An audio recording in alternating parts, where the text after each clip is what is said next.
Boa tarde. Cumprimentar a todos. Primeiramente, agradecer ao professor Vitório Sorochuk, que se deslocou de Curitiba até a Ponta Grossa para participar dessa atividade, coordenada pelo Programa de Pós-Graduação em Educação, pelo Grupo de Pesquisa História, Intelectuais e Educação, pelo Programa de Pós-Graduação em Jornalismo, pela Agência de Jornalismo. Agradecer a organização aí do professor Regis, também doutorando do programa, professora Julieta, agradecer às pessoas que estão presentes e dizer que é uma grande honra recebê-lo aqui nessas atividades para dar continuidade ao debate já de algo que nós organizamos, que foi o ciclo de maio de 68, durante maio e junho deste ano. Então, seja bem-vindo e uma boa atividade para nós todos. Muito obrigado. Boa tarde. Como já dito, é uma alegria recebê-lo junto a nós aqui na Universidade Estadual de Ponta Grossa para a discussão de um assunto tão relevante do contexto da ditadura militar relacionado ao movimento estudantil e todo o trabalho e militância dos estudantes naquele contexto. Essa temática ela é de grande importância também, porque nós temos inclusive poucos estudos acadêmicos ou poucas discussões especificamente sobre o movimento estudantil no Paraná. Então, por esse motivo também a gente agradece mais uma vez a sua presença e a presença de todos que estão participando hoje conosco. Iniciando, senhor Vitório, pedi que o senhor se apresentasse, então, uma breve apresentação da sua história, da sua formação, da sua militância.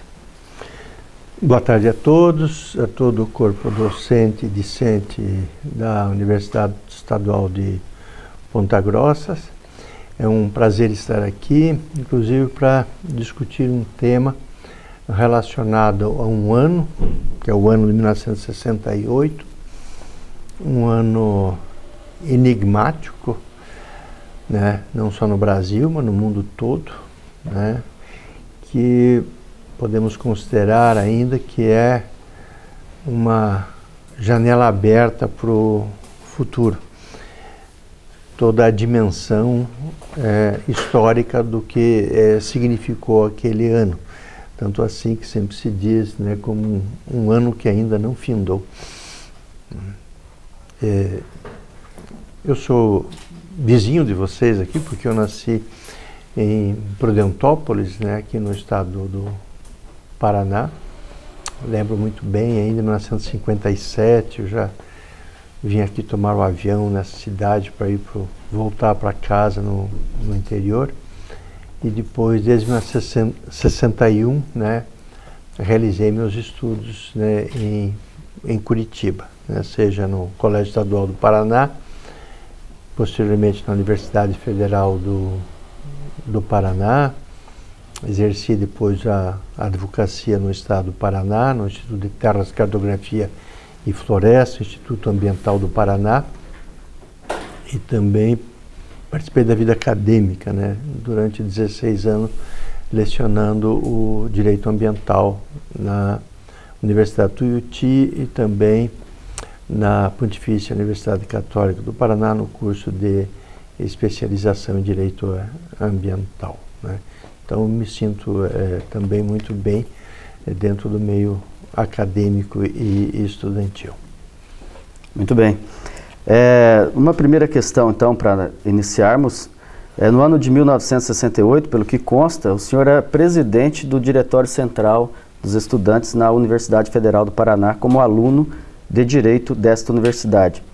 E lá o senhor fez parte também do grupo do Centro Acadêmico Hugo Simas, que naquele contexto se mostrava oposição e que a partir de 67 ganhou espaço no movimento estudantil paranaense com a UP.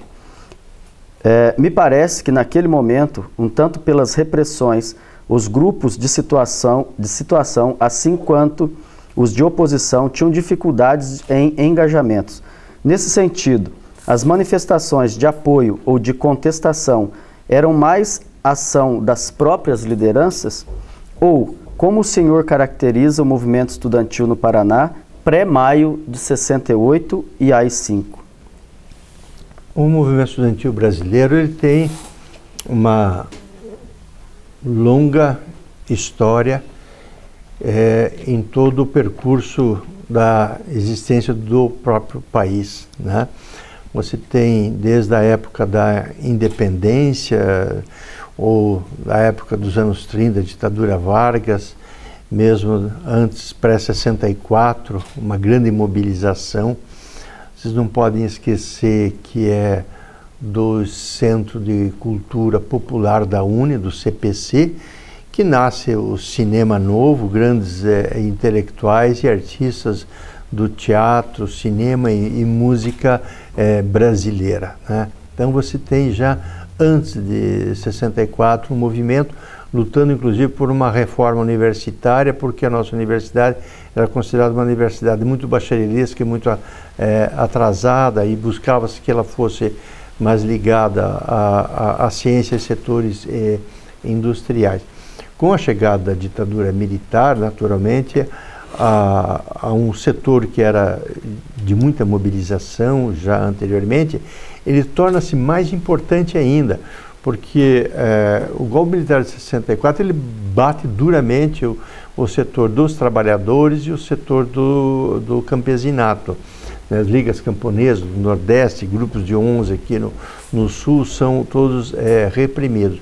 E o estudante, nesse sentido, ele é mais um bumbo, o tambor, né, que ressoa naquele momento, porque é mais fácil se organizar. Eram todos presentes nas grandes capitais do país, filhos de uma classe média em ascensão ou classe média, né, então mais preservados no sentido de maior mobilização. O movimento estudantil, é claro, ele surge com intensidade porque você tem a falta da liberdade, ela repercute profundamente, né, numa geração que vinha em pleno desenvolvimento. O Brasil, já desde a época do Juscelino, a partir de 1955, vivia um ressurgimento de afirmação nacional, desde a criação de Brasília, no centro do país, lançamento do primeiro automóvel, num processo de industrialização mais crescente, surgimento de cinema novo e outro, né? Então, é dentro desse caldo de cultura que você tem uma nova geração nascendo no país.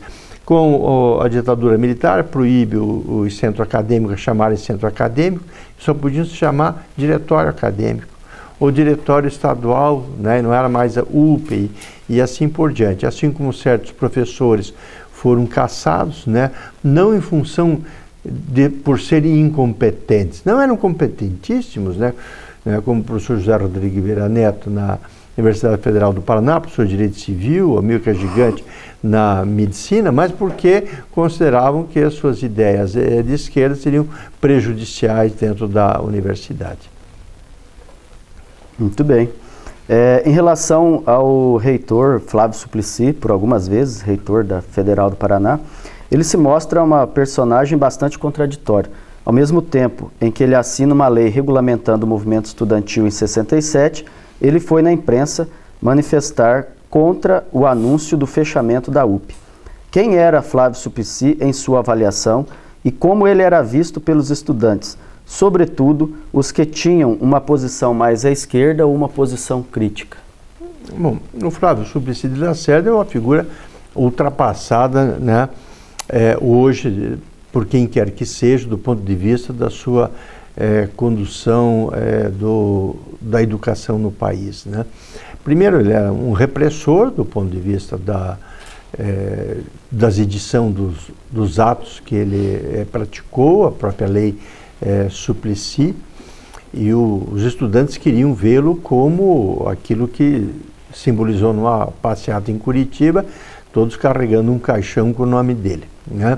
E mais tarde, em maio de 68, quando o seu busto, né, voou pelos ares, né, sendo retirado do pátio da Universidade Federal do Paraná. Mas o mais nefasto dele é que ele, na verdade, diferentemente, né, de professores, né, e como o antropólogo Darcy Ribeiro, que imaginou uma universidade, como foi a experiência da Universidade de Brasília, ele imaginava uma universidade, né, no molde dos Estados Unidos da América do Norte. e isso foi moldado através dos acordos MEC-USAID, né? Então, os acordos MEC-USAID, quem quiser estudar o período e o que era a Suplicy, né, tem que estudar o que eram as propostas dos acordos MEC-USAID para a reforma da Universidade Brasileira, onde vinha embutido a introdução do ensino pago. E isso, na verdade, chocou profundamente o movimento estudantil, e a introdução do ensino pago, experimentalmente, estava se dando em Curitiba para depois ser implantada em todo o Brasil. E nós conseguimos, através da organização do movimento estudantil, barrá-lo, né, na sua introdução no estado do Paraná, em maio de 68, com a ocupação da reitoria naquele momento. Nós estudamos profundamente os acordos MEC-USAID, trouxemos inclusive o deputado Márcio Moreira Alves, em data de 19 de abril de 68, onde ele fez uma magistral conferência de exposição para mais de 400 estudantes, o que era o significado real daqueles acordos. Então, quando a massa estudantil foi ao encontro em luta contra esses acordos, é porque tinha um conhecimento de causa, né, inclusive dado pelos deputados que conduziam na Câmara dos Deputados a análise sobre o significado daqueles projetos. Ok. Diante do cenário marcado pela repressão, como foi organizar a manifestação em 1968 no Paraná? Era a luta contra o ensino pago, contra a ditadura e contra a Suplicy, representante do autoritarismo, e que teve seu busto arrancado como símbolo, como o senhor bem abordou anteriormente. Seria possível descrever o sentimento da juventude naquele momento e quais as pautas de luta mais amplas do movimento em termos de direção estudantil? Bom, nós tínhamos vários interesses e as manifestações tiveram vários objetivos. Alguns eram de protesto contra a própria a repressão. Por exemplo, em 1966, já uma passeata contra a repressão que foi realizada em Minas Gerais contra os estudantes, ou aquela em março do ano de 68, que foi em protesto contra a morte do Edson Luiz no Rio de Janeiro. Mas tinha um outro tipo de movimento que nós fazíamos, que era com relação à alimentação dos restaurantes universitários. E o Edson Luiz, ele morreu numa luta pela alimentação no calabouço no Rio de Janeiro. Mas nós realizamos outras lutas aqui, porque sempre se passava assim: quem administrava a UPE, onde se alimentavam 5.000 estudantes de manhã e à noite, ou o DCE da Federal, os centros acadêmicos, cada um com restaurantes com 300, 400, 500, éramos nós mesmos, os próprios estudantes, nós que administrávamos isso. Geralmente o governo do estado, pelo departamento de compras, ele dava um pouco de alimentação, batata, arroz, né, óleo, azeite, né, e uma série de produtos. E tinha momentos que o estado atrasava a liberação ou diminuía o quantitativo desses recursos. Aí o que nós fazíamos? Nós fazíamos operação pendura, nós colocávamos todos os estudantes em todos os restaurantes da cidade, comia, né, não podia beber nada alcoólico, né, e assinava a conta ao governador, né? Quer dizer, então nós fizemos quantas manifestações. Então tinham manifestações dessa índole também. Então, contra a repressão dessa índole, ou pelo ensino, contra a introdução do ensino pago. Então eram vários níveis. Agora, ao lado dessa organização, nós tínhamos organização, por exemplo, concurso de oratória, organização do teatro universitário, quer dizer, através de organizações culturais, né? Eu estava contando assim, quantas vezes eu me lembro das noitadas de música e poesia que nós fazíamos na universidade, né? E lá tinha um colega que era o João Batista, né, que era o mais velho, nós íamos na casa lá, e aí tinha aquele menininho de 8 anos, né, que sempre vinha para declamar poesias. Nós dizíamos: Tovo, vamos lá, Tovo, vamos, que hoje tem noitada de música. Sabe quem é o Tovo? É o Cristóvão Teso, um dos maiores escritores do Paraná hoje, quer dizer. Então, para você ver onde nascia esse movimento, né? Se vocês verem aqui na foto, aqui também está a Ione, né? A Ione Prado, se vocês entrarem no Google, vocês vão vendo as grandes artistas de teatro de São Paulo, né? É da nossa turma, quer dizer, nasce no teatro naquele momento. Então, você tinha outras atividades em paralelos, como conferências, né? O Nilson Guarese, que foi presidente da Assembleia Legislativa, foi presidente do Centro Acadêmico também, disse: puxa, Vitória, lembra-se que uma vez nós trouxemos, né, o senador da República, Nelson Carneiro, para Curitiba, e houve um boicote de todo mundo, tinha 10 pessoas para ouvir ele falar sobre o divórcio. Hoje é coisa mais normal. O divórcio, ele existe, pode separar ou não, ninguém é obrigado a conviver eternamente. Mas imagina o tabu que era o que nós enfrentávamos de outros tabus na sociedade da época, né? Por isso que o 68, ele vai além da questão política, da luta contra a ditadura e outra. Ela é também um movimento cultural, né? E um movimento comportamental também, de liberação do corpo também, da mulher, inclusive, porque é o surgimento da pílula nesse período, né? E por isso que às vezes os conservadores dizem: não, aquele é o movimento da libertinagem, né? Quer dizer, então depende da ótica que você veio e o que se passa hoje, e o significado de 68, quer dizer que confluem numa mesma época várias problemáticas, e não só no Brasil, como de outros continentes e outras regiões. Ok. Nesse contexto, o senhor era considerado uma liderança estudantil, tanto que foi eleito presidente do GCE naquele contexto. O que falar sobre isso, prisões, consequências para a sua vida particular, e quais as influências que o movimento teve aqui no Estado, influência intelectual, dos acontecimentos espalhados pelo país e do movimento francês que explodiu em maio de 68? Na verdade é o seguinte, o movimento com maio de 68 é uma mera coincidência, né? De ter acontecido em maio de 68 em Curitiba e as condições e a revolta de como explodiu na França, né? E na Europa.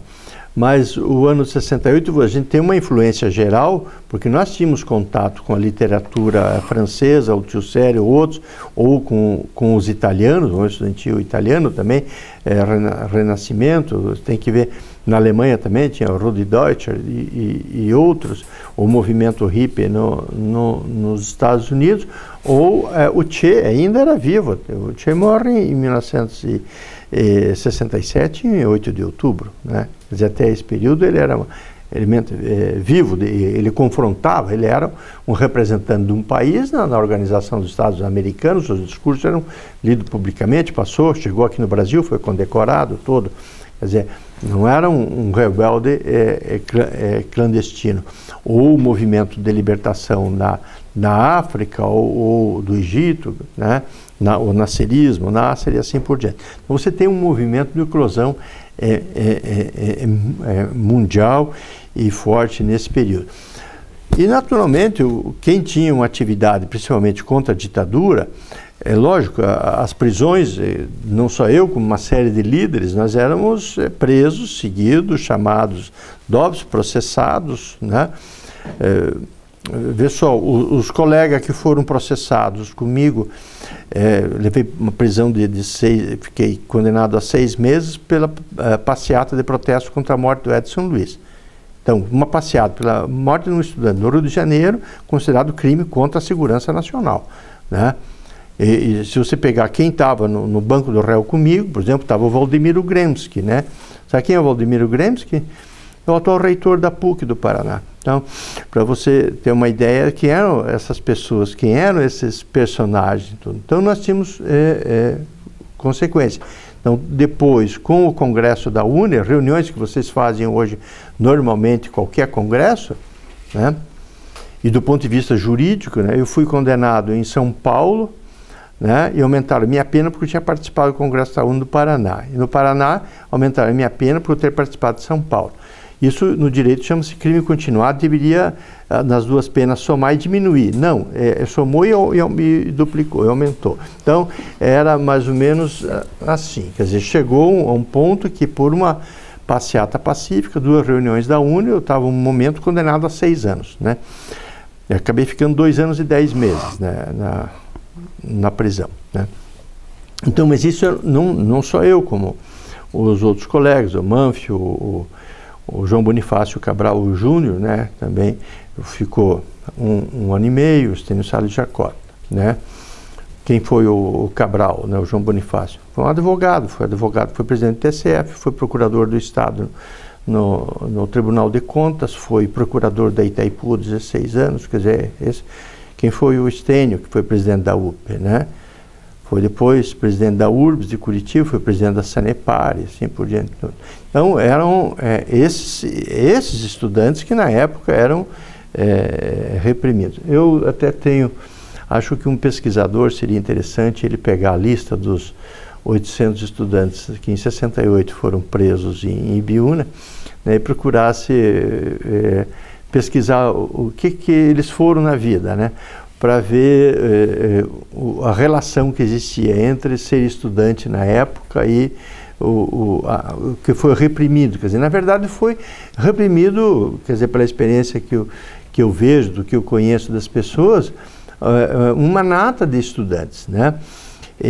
Porque inclusive na época nós tínhamos alguns critérios, né, do pessoal que era eleito para as lideranças estudantis, eles tinham que ter uma qualidade também, não só de ser líder por ser líder, mas que eram líderes expressões de serem bons alunos também, né? Certo. O senhor poderia comentar como foi o impacto do AI-5 no movimento estudantil, como quem viveu e sentiu aquele momento? Bom, o impacto do ato institucional número 5, ele foi muito forte. Porque, vejam vocês, tem a ditadura de 64, no ano de 68, novamente o movimento toma um corpo maior, até chegar em junho do ano de 68, quando realizou-se uma passeata na cidade do Rio de Janeiro, quando se esperava aí no máximo 5 mil pessoas, apareceram 100 mil. E com isso, né, chacoalhou o país, porque naquele ano, 68, você ter 100 mil pessoas numa manifestação, com toda a intelectualidade presente, clero, tudo, então isso chacoalhou. Com isso vem dentro do movimento militar, entre uma linha mais dura e uma abertura, né? Costa e Silva mais pela abertura, ele tem o problema de saúde dele, mas termina a linha dura prevalecendo e o ato institucional número 5, novas cassações. Quer dizer, ela não atinge só o movimento estudantil, são vários deputados que são cassados, né? Em cima do judiciário também, uma pressão muito grande com modificação na legislação, e começa os órgãos de repressão muito mais fortes, né? A tortura muito mais intensiva. E hoje sabe-se, né, que caçava-se, né, opositores para matá-los, né? Quer dizer, a morte de Jango Goulart, de Lacerda, que apoiou o golpe antes, né, ou de Juscelino Kubitschek, quer dizer, hoje tudo se duvida de como foi que ocorreram essas mortes, além dos militantes de esquerdas que estavam programados para serem mortos naquele período. Ora, isso também em cima do movimento estudantil. Você teve um grande número de estudantes, então, presos, perseguidos, e a segunda linha, quer dizer, ele já estava, se ele vinha caminhando num terreno seco, quando ele entra num terreno molhado, ele tem que vir devagar, né? Ele não tinha mais condições de realizar as manifestações, porque você tinha uma repressão em seguida forte, né? E que ele não poderia mais se manifestar. Então vive daí numa dormência, né, até os anos 75, quando a vitória do MDB nas eleições de 74, novamente começa a reabrir, né, o processo político no Brasil, e daí abre-se a campanha pela anistia, que tem a vitória em 1979. Ok. E os estudantes, naquele contexto, estavam associados a partidos políticos? E como era a relação das lideranças com os partidos considerados de esquerda?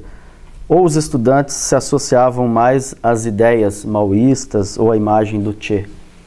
Não, os estudantes, primeiro, era plural. Você tinha estudantes que não estavam em partido político legal nenhum, a maioria não participava, tinha um pessoal que participava do emergente MDB, alguns, né? Porque você sabe que os partidos foram todos extintos, e passou-se, a partir de 66 só existia Arena e MDB, né? E grande parte do PTB, que era o antigo partido, né? O PTB que mais, o PDT hoje que se associa mais ao o que era o PTB antigo. Então, esse partido pessoal passa e entra para dentro do MDB. Então, o MDB forma-se como uma grande confluência de todo mundo que era oposição, do ponto de vista legal. Mas a maioria dos estudantes não estava no MDB, né? Então, eles estavam em organizações religiosas, JUC, JEC, JOC, AAP, ou o antigo Partido Comunista, né, que tinha um grande número de quadros dentro do movimento estudantil. Mas já no final de 67 e 68, o PCB, ele perde a maioria dos seus quadros, eles rompem, eles vão para todas as diferentes organizações. Primeiro porque não concordam com aquela linha, né, e aquele atrelamento à União Soviética, né, porque você já começa a ter uma discussão, né, principalmente os que eram socialistas na época, que a União Soviética não era o socialismo que se queria. Não. Então, não só pessoas autônomas, independentes, como pessoas que eram mais ligadas ao foquismo via visão de Cuba, ou pessoal ligado ao maoísmo, ou outros mais independentes, né? Tanto que, em 1968, se no mês de janeiro, fevereiro, você tem a grande ofensiva do Tet, quer dizer que os Vietcong, né, quer dizer que o Vietnã encurrala os Estados Unidos, uma luta forte, no mês de agosto, né, do dia 20 para 21, as tropas do Pacto de Varsóvia esmagam um socialismo libertário em Praga, né? E o nosso Centro Acadêmico Hugo Simões é o único de 42 a lançar manifesto contra a invasão da Tchecoslováquia naquele momento, no ano de 1968. Já lá na França não, mas mais fortemente, tanto o movimento estudantil francês, né, Daniel Cohn-Bendit, o Rudi Dutch, né, são francamente opositores àquela visão, né? Aquele movimento libertário de 68, ele é anti-Estados Unidos e é anti Moscou. Quer dizer, tanto Washington como Moscou não entram na ótica do movimento estudantil da época, né?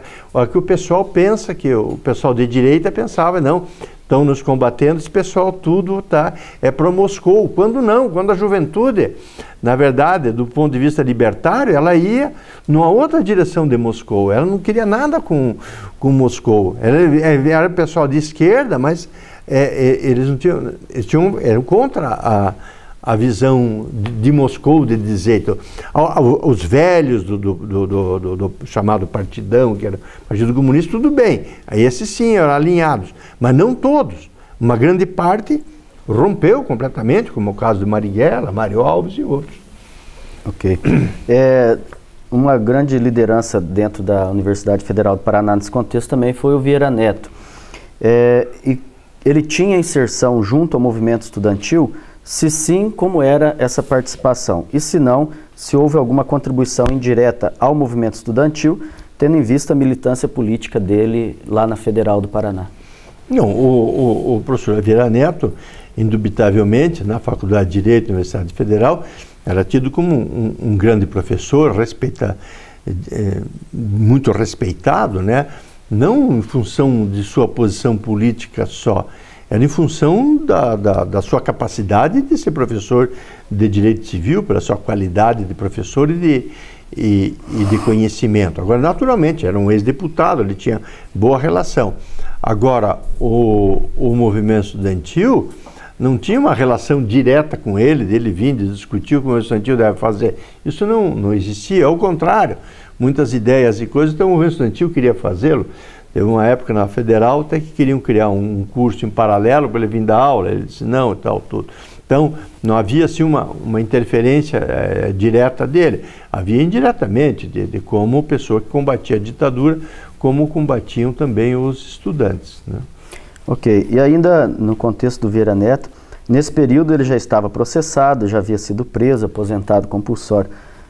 Como era a militância dos comunistas no Paraná nesse contexto? E qual a participação e contribuição do Vieira Neto na questão da militância, mais especificamente do Partido Comunista? Não, aí eu não posso dizer assim, porque eu não conheço a militância particular do Vieira, do Partido Comunista, fazer um balanço disso, porque mesmo tendo participado nessa época junto, eu não desconheço assim de qual era a influência dele, assim, precisa, assim, teria que ter umas outras pessoas assim que fossem mais habilitados a dizer isso da sua competência. Agora, indubitavelmente, o PCB tinha elementos participantes do movimento estudantil, né, em várias áreas, mas tinham várias outras correntes também surgindo, né, como o pessoal ligado à igreja, que se aproximavam da ação popular, né, da AP, evoluíam, né, dos setores da igreja, e setores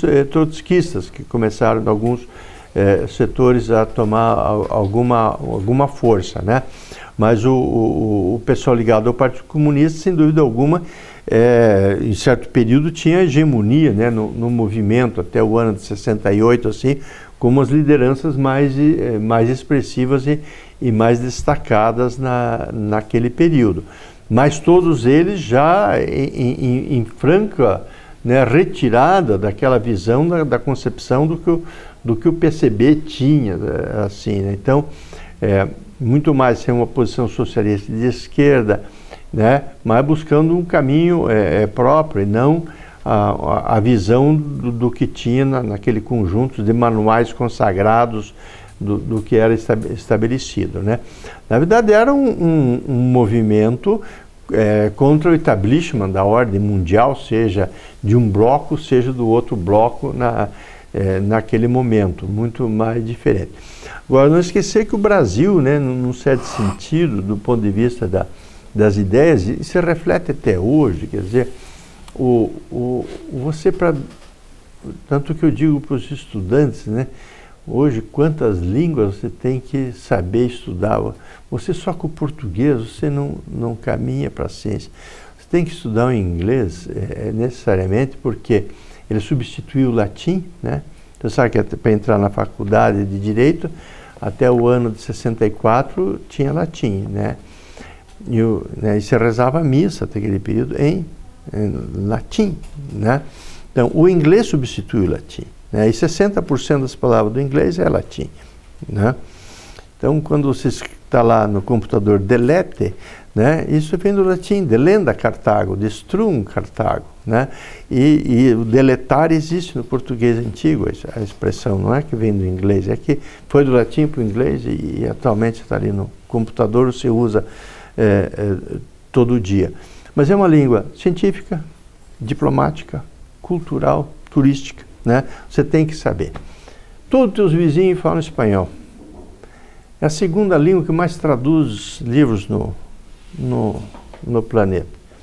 E a língua que é dos teus avós, né? Aprenda a língua dos teus avós, né? Está cheio aqui de alemão, né? Holandês aqui na Holanda, os ucranianos aqui em Prudentópolis, polaco ali em São Mateus. Cuidem dessa língua também, que é dos teus avós. Isso é uma riqueza e te abre uma janela para o mundo, e do ponto de vista intelectual e, né, de forma mais aberta, que é necessário. Então, naquele período nós já tínhamos poucas publicações, hoje mais. E olhando ainda aquele período, quer dizer, por mais que nós estudássemos a realidade brasileira, tudo, o conhecimento do que era o Brasil, né, não tínhamos, era muito, vamos dizer, ele é superficial, né? Hoje, se você pesquisar, você pode ter hoje estatístico, conhecimento do que a realidade e o movimento brasileiro é muito mais intenso. Mas mesmo assim, para você resolver grandes problemas do país, da sociedade, você tem que pesquisar, você tem que pensar o que é esse fenômeno, o que está acontecendo, né? Quando você vê essa guerra civil oculta, permanente, aberta, diária do Rio de Janeiro, que país é esse, né? Ali, uma coisa você como turista ir para Copacabana né, que já é coisa antiga, né, mas para os outros setores, né, outro que é outro mundo que existe. E você pegar uma cidade aqui do Paraná, do interior tudo, ou de Santa Catarina, que é outro universo, é outro país no país. Pô. Então nós temos, vamos supor, vários países no mesmo país, várias situações complexas, que para a gente resolver, desatar esse nó é complicado, e a gente tem que estudar. Nós buscamos estudar, né? Buscamos, principalmente dos anos 66, 67, 68, principalmente a editora Civilização Brasileira, a editora Brasiliense, né? Contribuíram muito, né? Com os estudos de literatura, o conhecimento dos vários movimentos sociais que haviam ocorrido no país, né? E muita gente às vezes desconhece, né, o que aconteceu e como foi essa história real, né, dos acontecimentos da história do país. Então, para você solucionar, você tem que saber e conhecer. Nós fazíamos um esforço, tudo foi feito um esforço determinado. Eu acho que não foi uma luta em vão, né, quer dizer, nós tivemos uma série de pessoas que sofreram algumas condições, mas você sabe, como sempre, você não é para fazer sopa de pedra também, né? Desde a história do Pedro Malas Artes, né?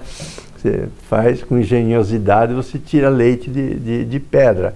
A gente pode sofrer as consequências de um lado, mas da diversidade você pode tirar o outro lado, as outras consequências. Quer dizer, de tudo isso, você foi preso, sim, mas né, nós líamos tinha tempo para ficar lendo todos os livros da história do Brasil. Teve que sair do país, sim, falo hoje espanhol, francês, tive meus amigos direto, né?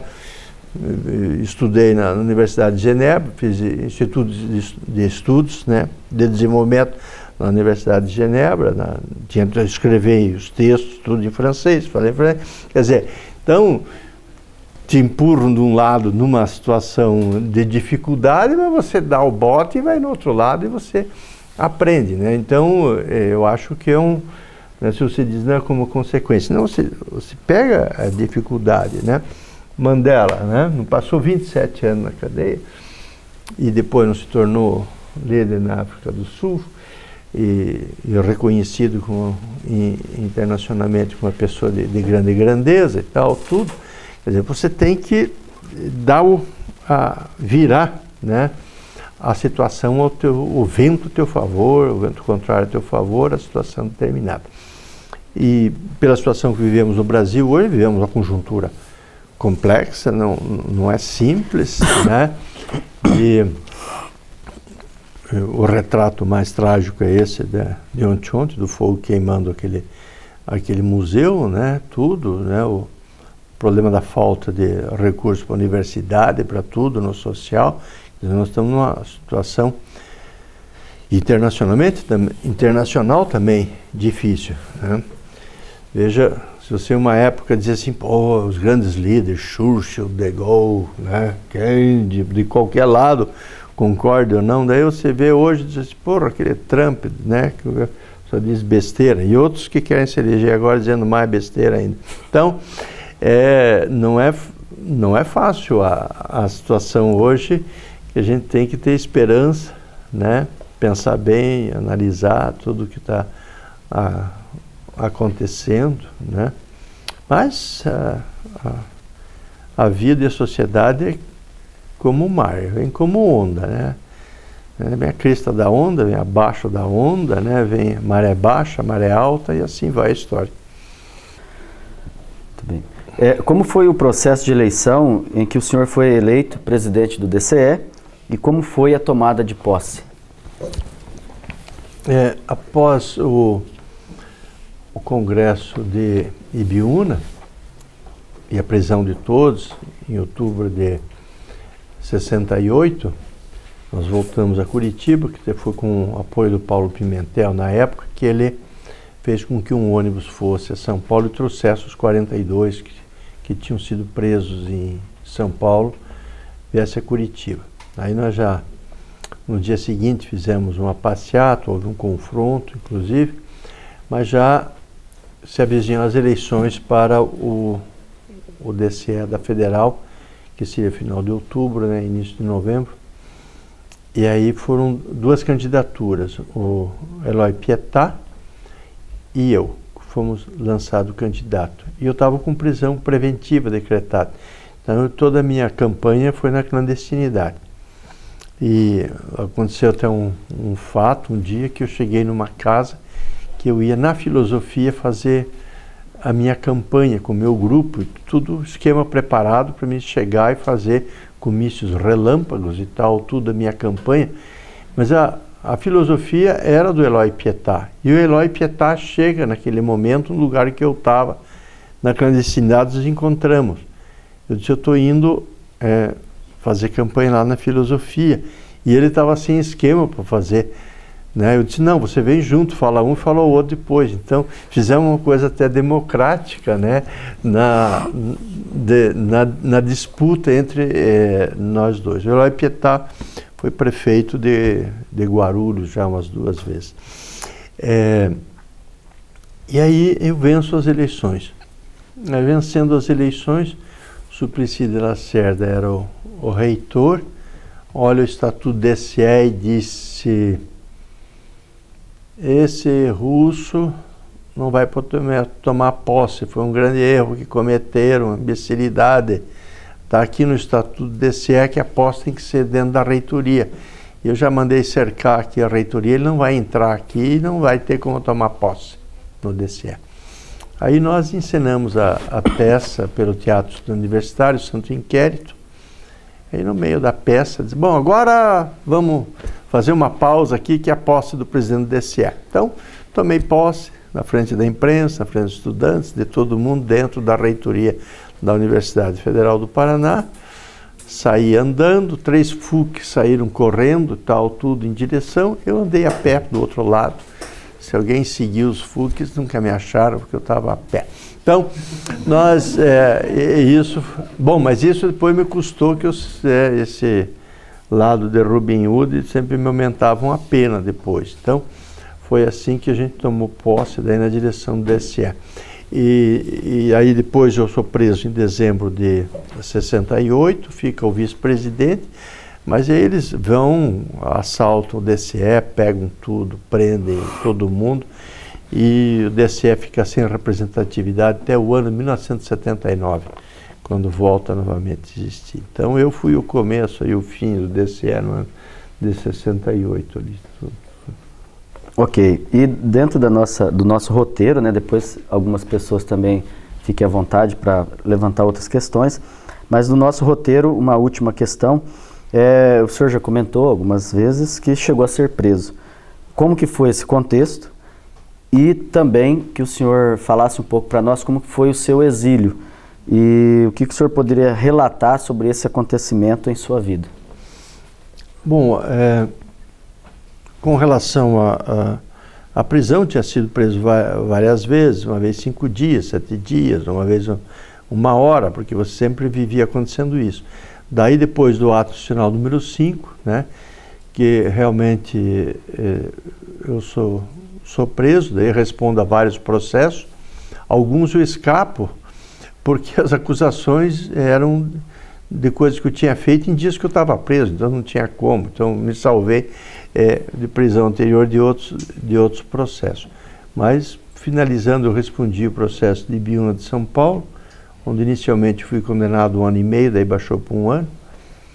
Daí, depois, fui condenado no Paraná pela reunião da UNE a 4 anos, baixou para 1 ano e meio, né?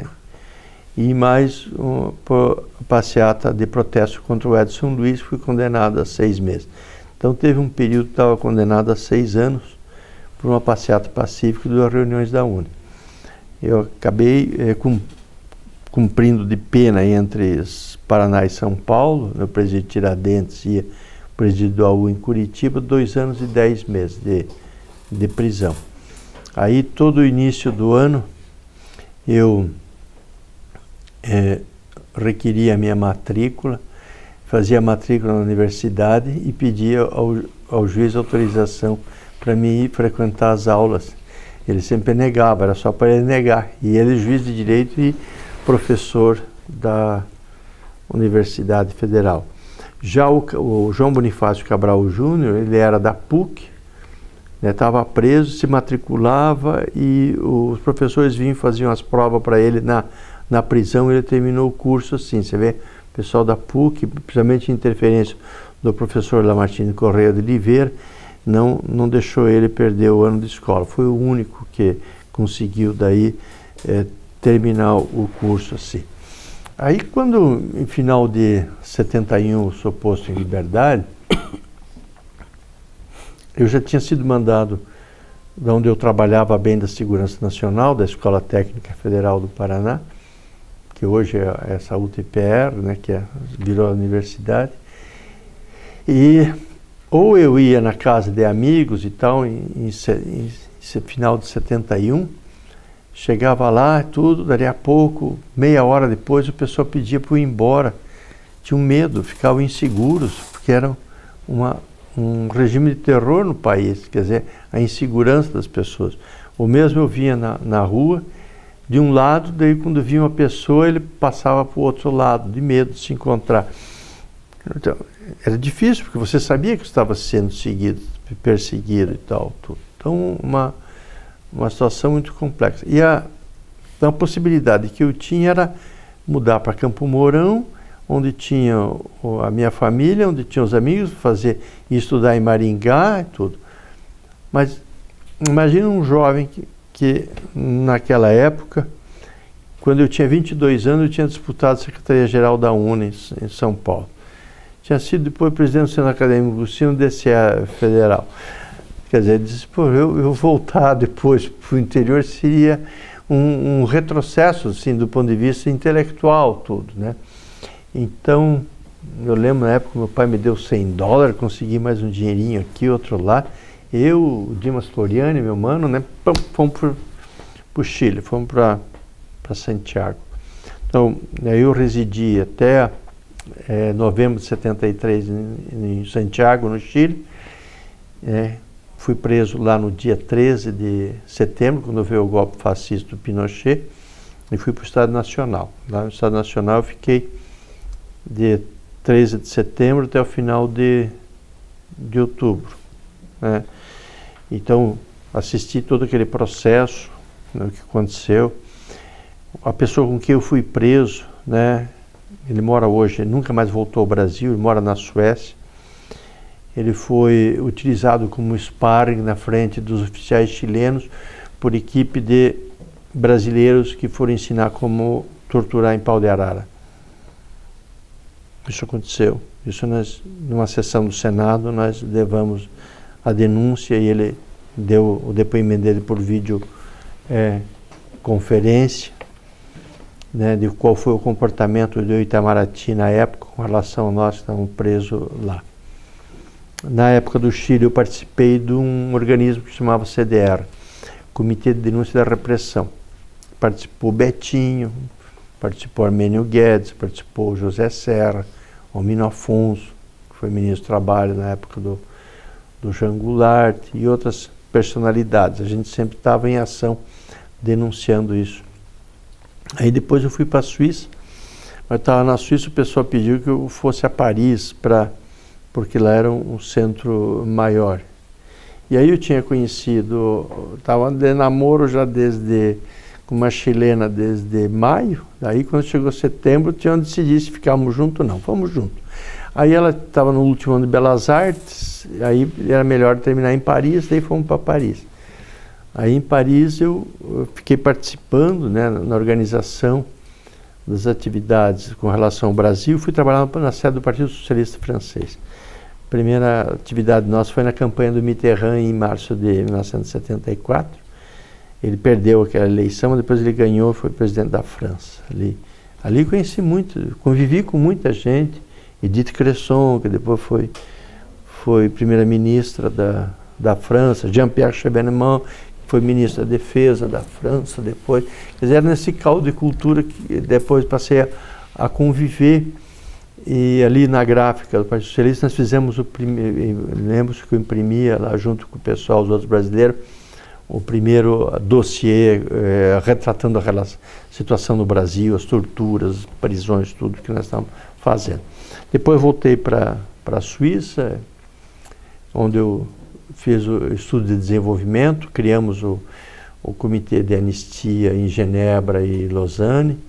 Eu sempre auxiliava o pessoal das oposições sindicais, o Manuel da Conceição em Genebra, o Zé Ibrahim, que estava em Bruxelas, né? Então, participei. E voltei ao Brasil em 1979, depois da lei da anistia, né? Foi esse tudo o encadeamento, né, daquela luta e na época da saída da prisão, você não ter condições de viver aqui em liberdade, porque estava uma época que a gente tinha informações que eles estavam matando as pessoas e os desaparecimentos. E hoje, se você vê a lista do desaparecido, é justamente nessa época que desaparece, né? Então eu me resguardei na situação naquele momento.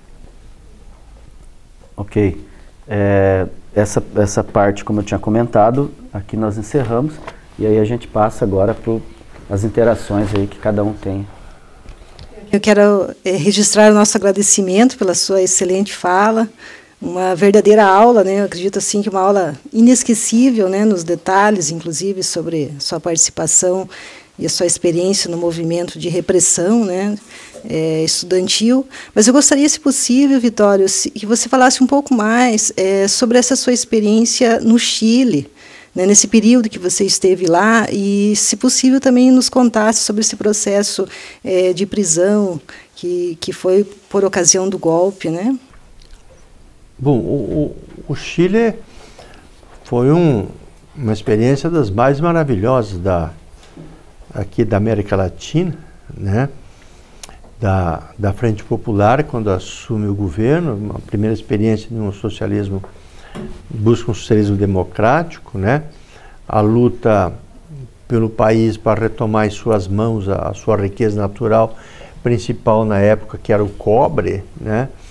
E o processo de reforma agrária, né? O levantamento dos índios mapuches, né? Porque o Chile, diferente do Brasil, né? Que nós conhecemos mais o índio indígena nosso, né? Que era mais coletor do que produtor, né? O índio chileno já era mais sedentário, né? E até 1810, né? Ao sul do Biobío, né? Mais ou menos uns 400 quilômetros abaixo de Santiago, eles tinham plena liberdade ainda, viviam.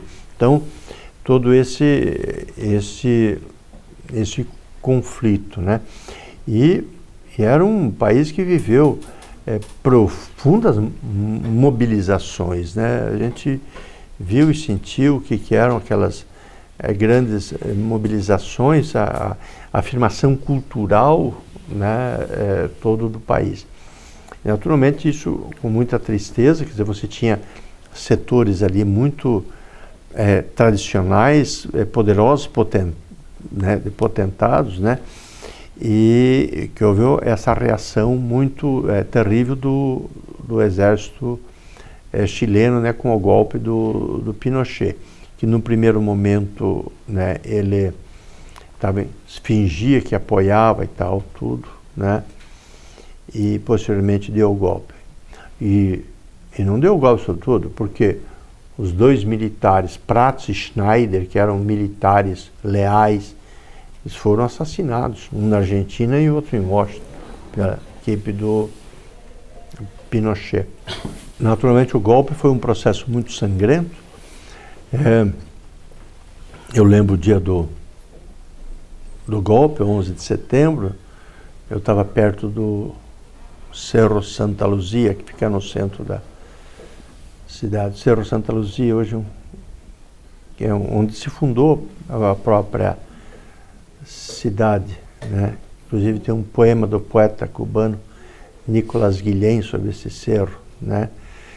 Que fica bem no centro da cidade. Os casaizinhos que não tinham de motel subiam o cerro, né, e iam lá namorar lá em cima, né. Então ele fez até um poema, Cerro de Santa Lucia, tão pecaminoso por la noche, tão inocente de dia. Então, e foi ali, daí no dia do golpe, eu atravessei o centro de Santiago, e aí eu fui para pegar os meus documentos e uma blusa que eu tinha, onde eu tinha dólares embutidos, né, para emergência. Aí fui, peguei isso, tudo. Quando fui, chegou esse amigo que foi preso comigo, o Mauro, que morava lá e tal. E ele disse, Vitória, está tudo cercado, não tem como sair. E eu queria ir lá para o norte de Santiago, num outro lugar, para se esconder dentro de uma casa de chilenos. Aí disse, tem uma casa aqui dos bolivianos aqui. E a gente foi, era 3º andar, e a gente assistiu todo o bombardeio da Palácio Moneda, ouvimos a última mensagem do Allende pelo rádio e tal, tudo. E ficamos ali comendo quase até a sola de sapato, porque só o toque que você podia, tinha um toque de recolher, que você tivesse qualquer um na rua, matava, né? Então, aí só pudemos no dia 13, ao meio-dia, quando eu ia sair, entraram os carabineiros, né? Eu levei um coronhado aqui, que pum, era pro canto. Aí me levaram para uma comissaria ali da polícia e foram tirando. Quando ele achou os $100, pegou toda a documentação, e eu tinha documentação em branco para entrar na Argentina, Uruguai e outros lugares. E aí, como misturou tudo isso, me tiraram o relógio, tiraram os óculos, tudo. Aí eu fiquei com receio que localizassem aquela documentação em branco, porque aquilo lá seria fuzilamento. Aí eu fui passando na comissaria de um lugar para o outro. Daí quando era 7 da noite, dizia, quem está pronto, vamos lá, que vamos para o estádio, né? E eu entrei na fila e fui embora. Então, e quando fui para o Estádio Nacional, já nunca mais vi minha documentação nenhuma, nem a carteira de trabalho, tudo que estava comigo, perdi tudo, óculos, dinheiro, documento, tudo. Daí eu cheguei no Estádio Nacional, dei o meu nome, que era meu nome, tudo. Aí quando saí pro refúgio, até o pessoal da Cruz Vermelha disse, oh, que daí fizeram uma carteira de identidade da Cruz Vermelha Internacional para viajar para a Europa.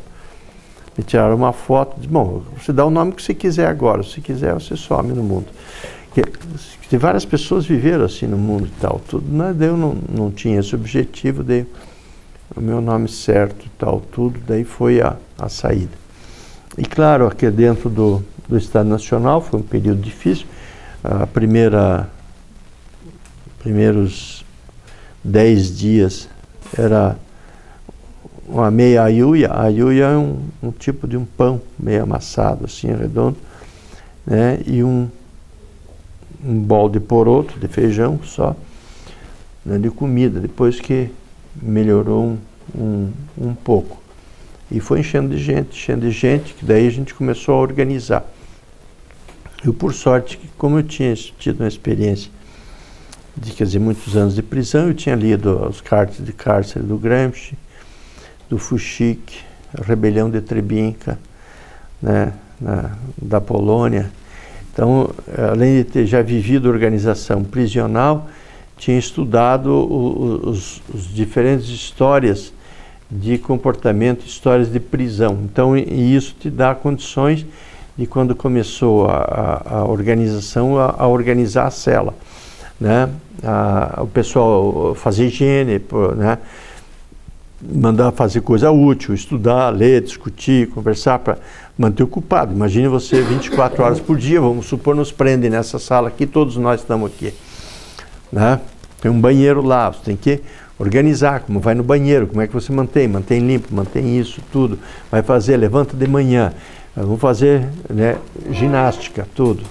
Você tem que se autodisciplinar para você sobreviver do ponto de vista físico nessas condições. Senão você pode entrar numa degradação. E tem pessoas que podem entrar em depressão conheci pessoas em depressão profunda, que você tinha que depois levantar a moral e as condições, né?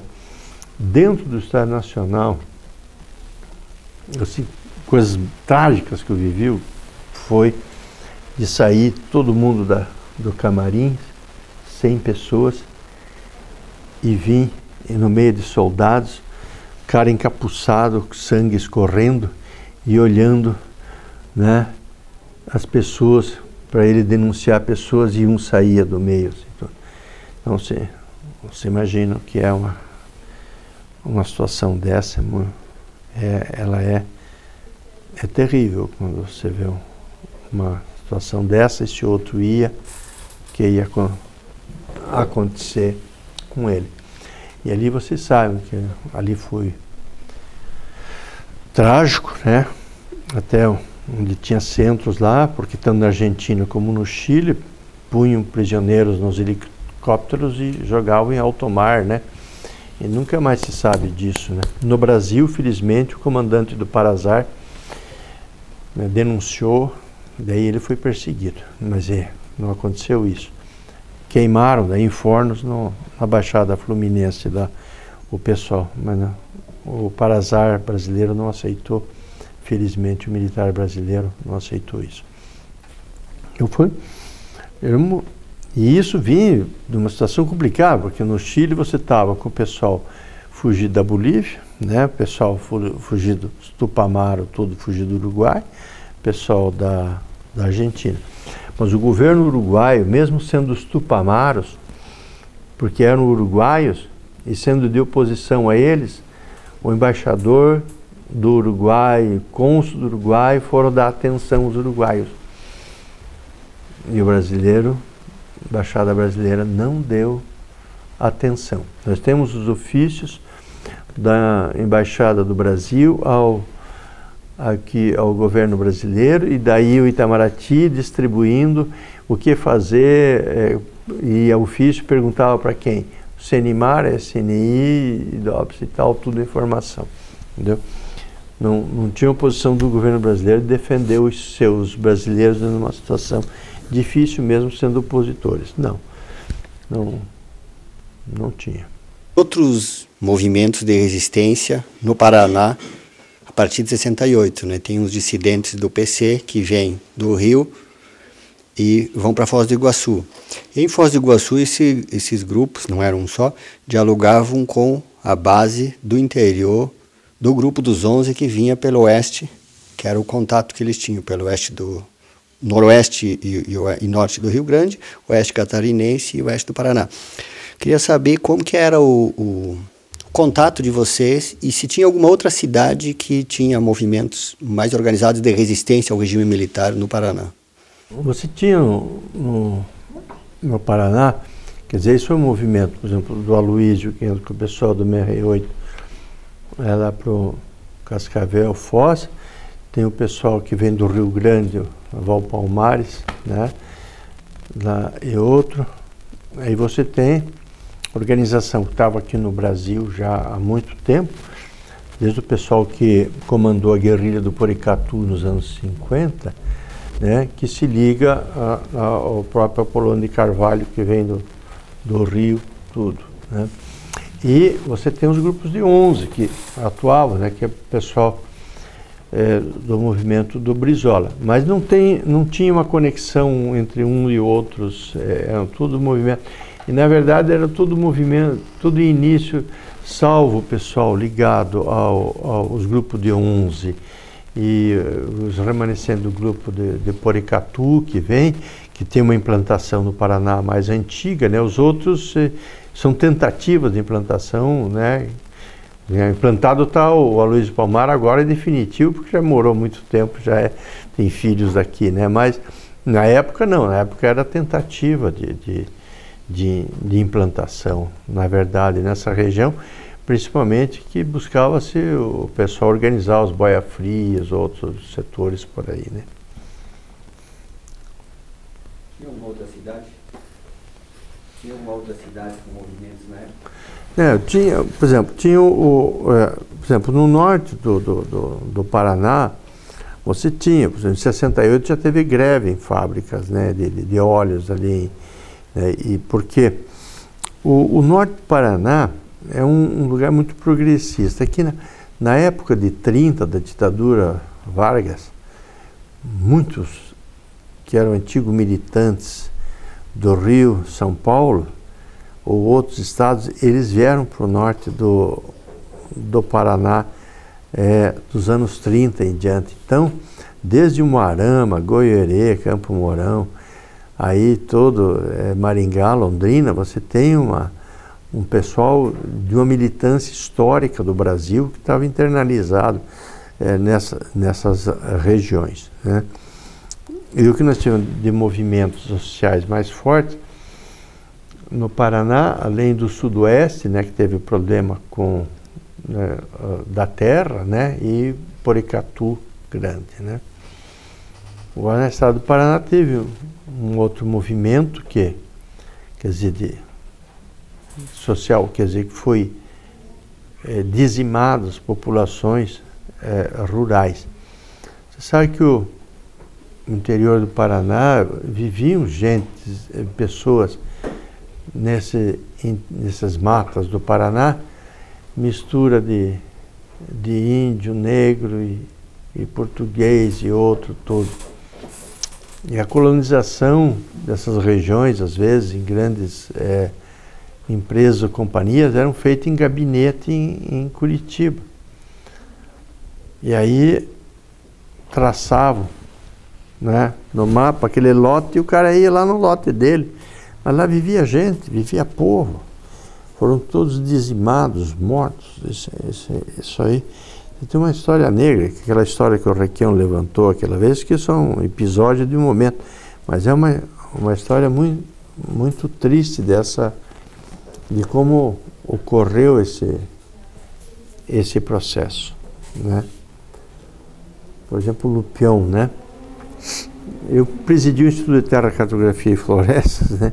E eu sei quantos títulos ele assinou nos últimos 3 dias do mandato dele, e a gente fez um teste e realmente ele não conseguiria assinar naqueles 3 dias todos aqueles títulos. Alguém assinou. Eu conheci o senhor pelo jornal de 67, 68. O senhor tinha um cabelo comprido, né, em 68. Tinha barba também, né? Então, além de branquear o cabelo, eu queria fazer uma pergunta de um pouco de autoanálise, né?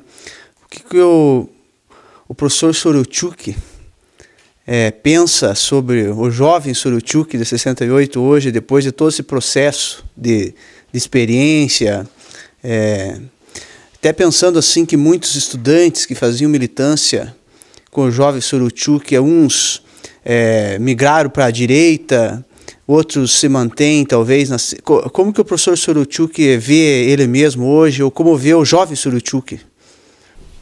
Bom, isso é complicado, porque a vida, quer dizer, eu não reclamo da existência, e a tua vida é aquela, você veio daquele jeito, né? Quer dizer, cada árvore tem seu galho torto e galho reto, né? E você vai vivendo conforme as condições daquilo que você é produzido numa época determinada. De um lado é bom que você esteve do lado certo da história, né? Isso é muito gratificante, né? E o processo me levou a conhecer tantas pessoas maravilhosas, em situações das mais diversas, né? E também na dificuldade de você se lapidar ao mínimo, né? E manter hoje como uma posição aberta. É claro que você reflexiona, você podia dizer, poxa, eu poderia ter sido mais comedido aqui, mais diferente lá, mas isso não tem como você voltar atrás, porque fez parte do processo de tua experiência, né? Você diz, poxa, aquela posição minha podia ser, não era tão madura e tudo, mas você não tem como voltar atrás, tem só como corrigir para frente, né? Não tem como reescrever, né, retocar a tua fisionomia e tal, né? Aqui eu tô careca, olha, eu não tô de cabelo comprido, né? E aqui estão o Reinaldo, meu amigo, né? Com o qual, no dia que nós fomos buscar nosso boné no centro acadêmico, né, de calouro, né? Porque você imagina, em 68, aquela época, você entrar na Universidade Federal do Paraná, usar um boné, quer dizer, já era uma glória, porque aquilo era 1% que entrava na Universidade do Brasil, quer dizer, só o fato de você entrar. E estavam subindo a escada do centro acadêmico Gus Simas, para que estou tendo uma premonição. Ele tinha história de premonição, né? Uma história que nós vamos mandar aqui, né? E dali 2 anos e meio eu era presidente do centro acadêmico. Então, eu disse, olha, eu não acredito em premonição, mas que o Reinaldo acredita e comprova. Né? Então, o que passa é que você, na existência de cada um de nós, né, como um redemoinho, né, um vendaval, ele vai te levando, vai te colocando aqui. Então, às vezes você tem sorte de ir na vida encontrando, no meio que você vive, as pessoas com quem você vive, de encontrando pessoas, né, que te ajudam a crescer. Então, nesse ponto, para mim foi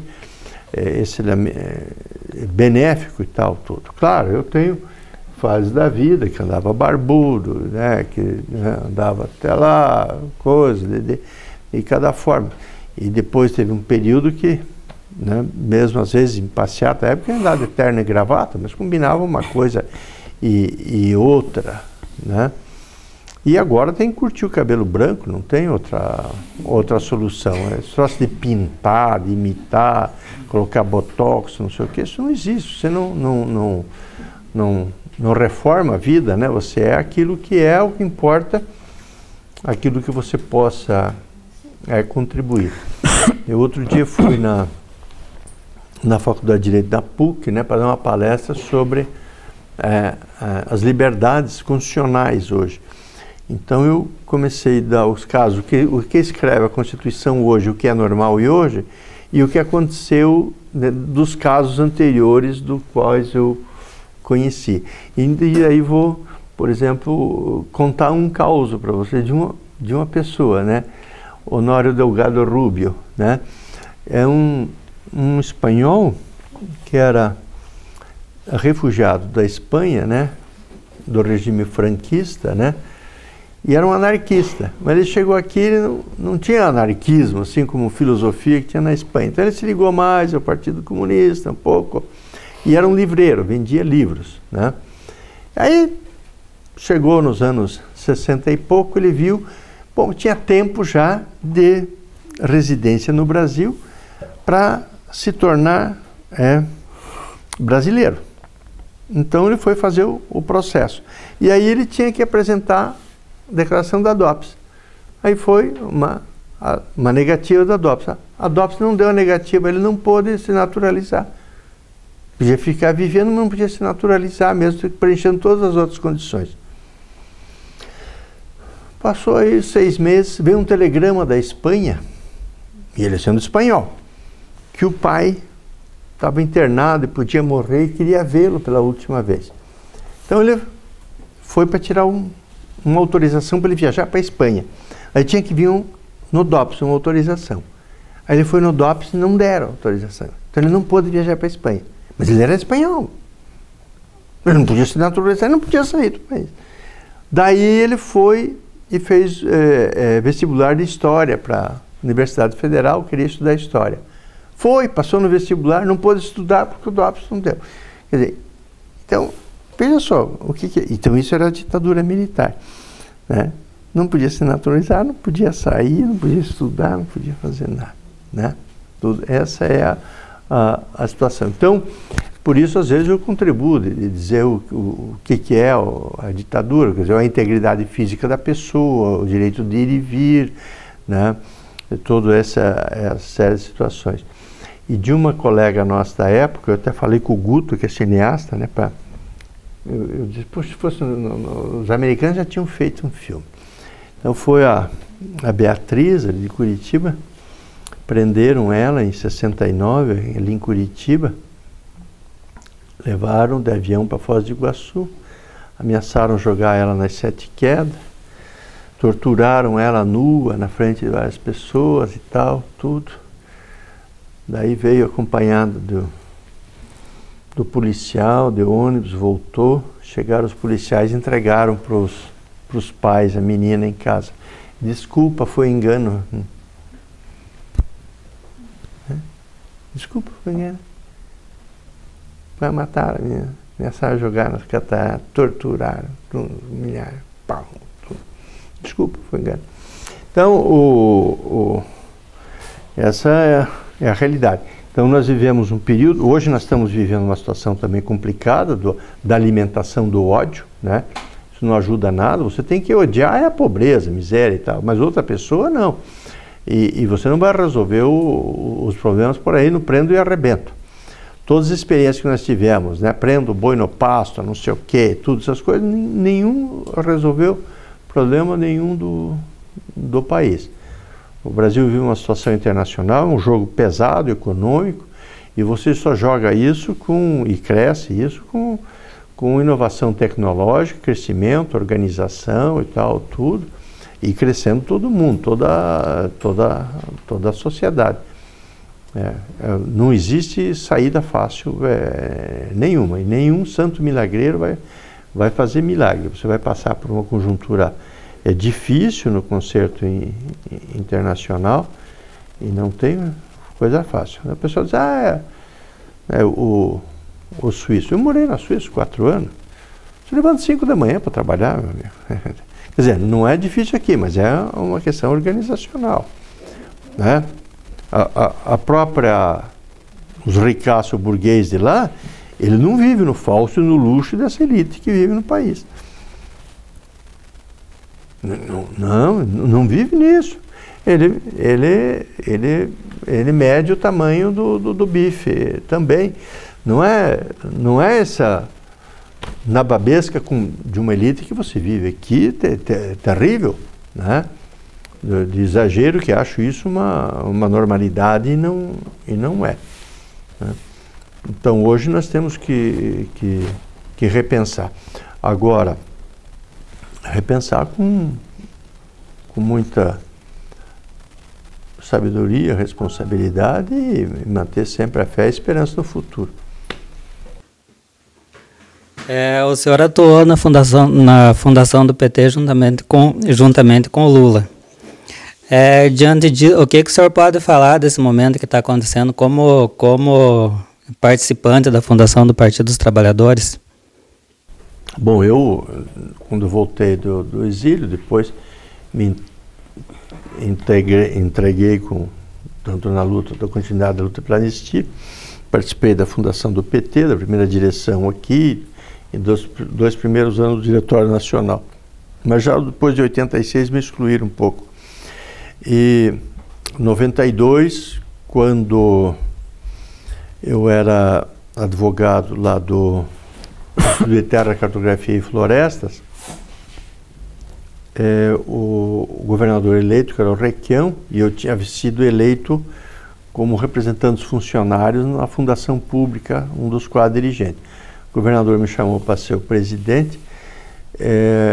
O PT disse que para mim assumir o posto eu tinha que me desfiliar, que eu não podia participar do governo do Requião. Então, eu tive que me desfiliar para assumir o posto do governo do Requião, e agora é o Requião que está auxiliando eles, né?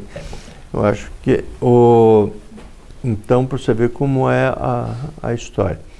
Eu acho que o PT foi uma história bonita de como começou, sua mobilização, tudo.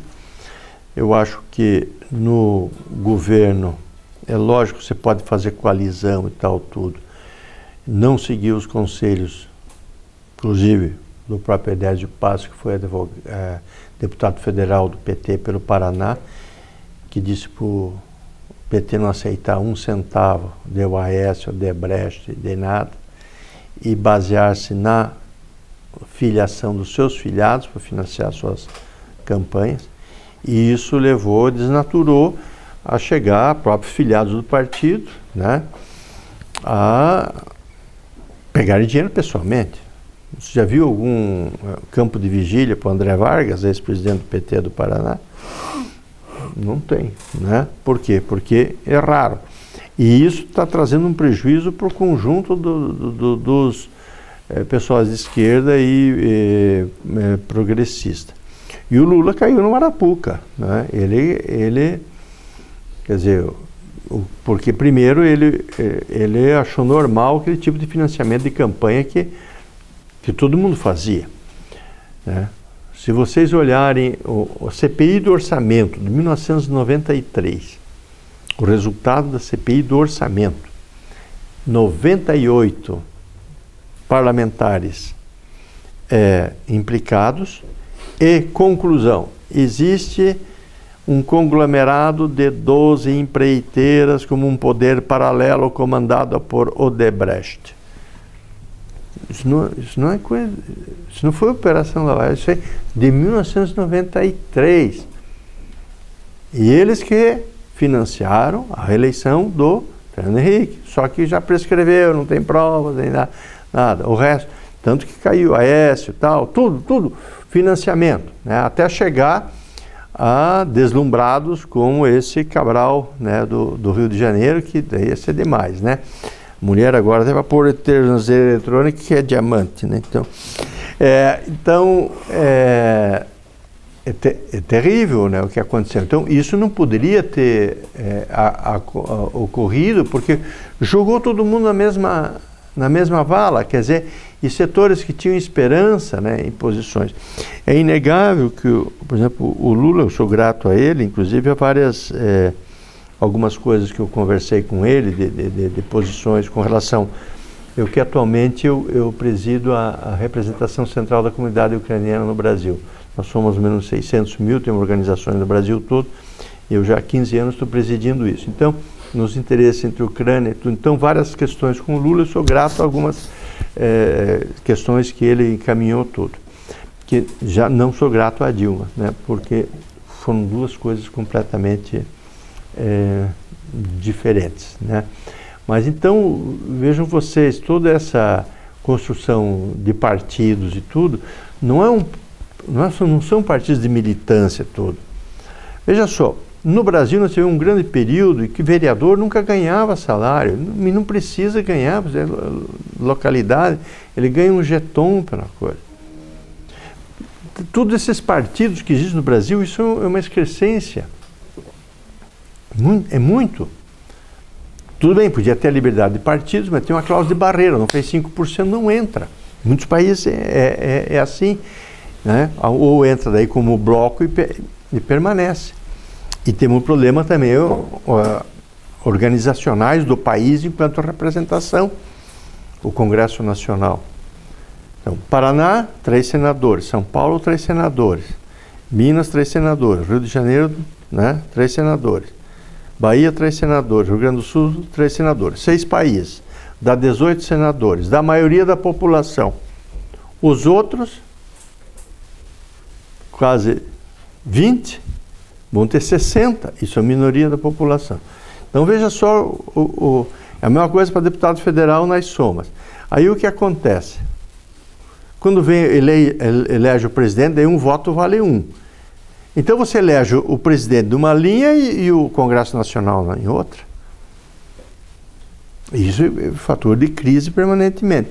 Então deveria ser um voto vale 1 e você ter no primeiro turno os candidatos a presidente e no segundo turno as eleições para deputado e senador junto com o segundo turno das eleições, que poderia, para maior estabilidade do país político.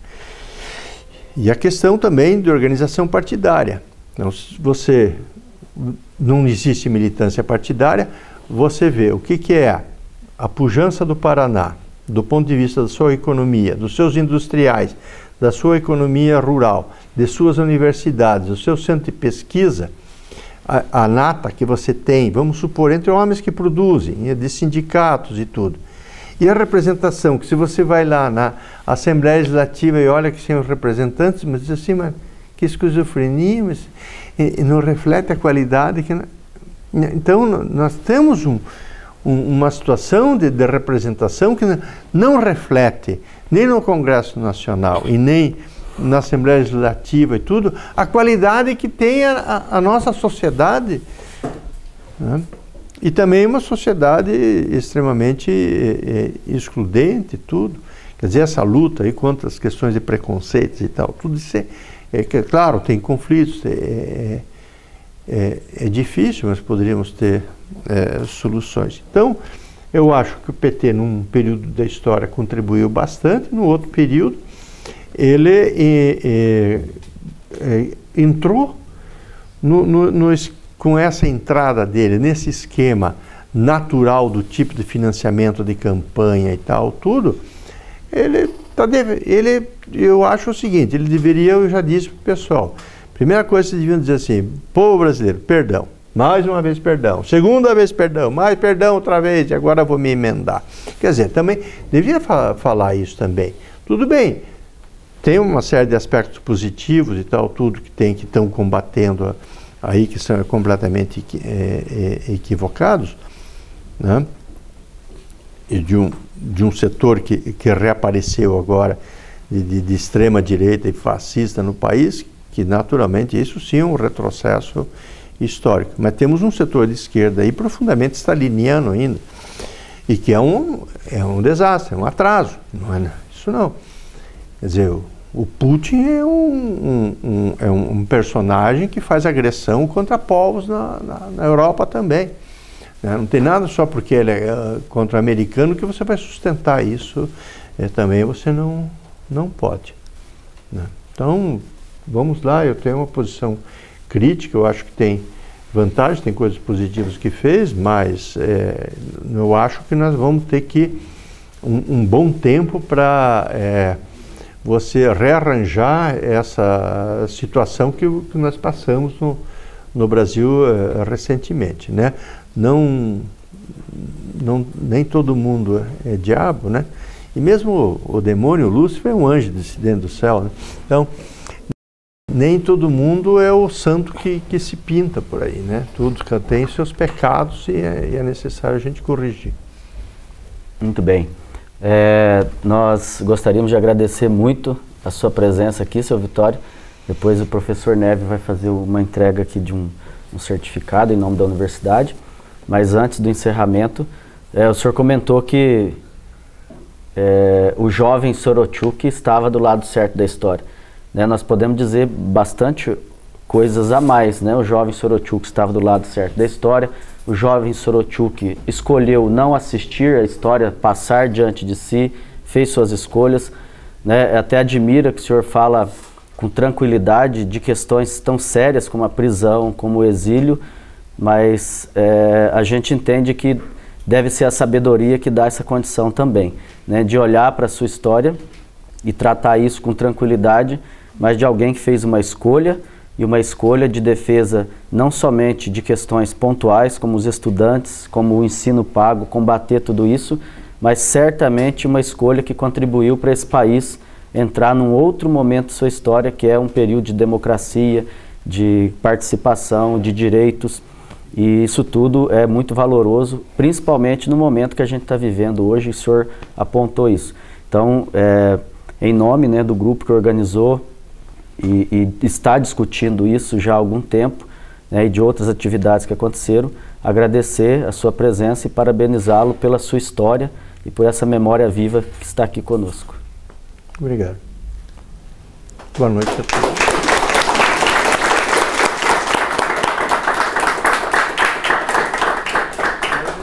Você quer fazer a entrega oficial, né? É uma certidão aqui da universidade, uma formalidade, mas também um agradecimento, né, pelo